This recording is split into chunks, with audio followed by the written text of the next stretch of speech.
Hi, I'm Seán Patrick Judge, and I have had the great pleasure of working with Main Street Theater for quite a few years now.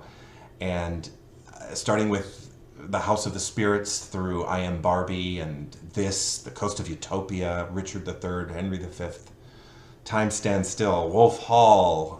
It's just been a wonderful ride, and I couldn't be more lucky, I think, and feel so blessed to have made so many amazing friends from working at Main Street Theater.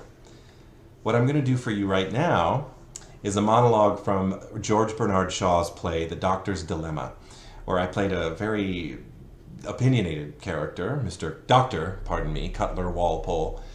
And to this day, I have people come up to me saying two words, which I think are going to become pretty obvious once you see this monologue. So thank you, Becky and the team at Main Street Theater, for giving me this opportunity to do something during this strange time we're in right now. And I hope you enjoy. I tell you, it's blood poisoning. 95% of the human race suffer from chronic blood poisoning and die of it. It's as simple as ABC.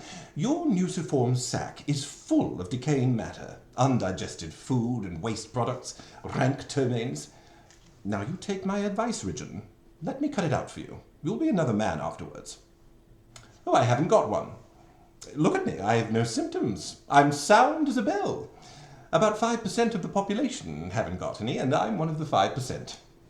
I'll give you an instance. You know Mrs. Jack Foljambe, the smart Mrs. Foljambe?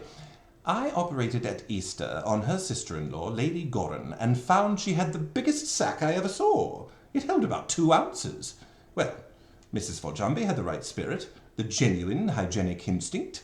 She couldn't stand her sister-in-law being a clean, sound woman, and she simply a whited sepulchre, so she insisted on my operating on her too.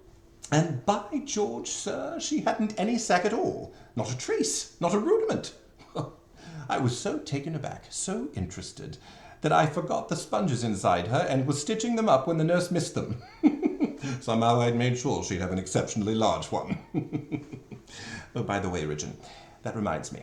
I've been talking to that poor girl. It's a husband, and she thinks it's a case of consumption. The usual wrong diagnosis. These general practitioners ought never to be allowed to touch a patient except under the orders of a consultant. She's been describing his symptoms to me, and the case is as plain as a pikestaff. Bad blood poisoning. Now, she's poor, she can't afford to have him operated on. Well, you send him to me, I'll do it for nothing. There's room for him in my nursing home.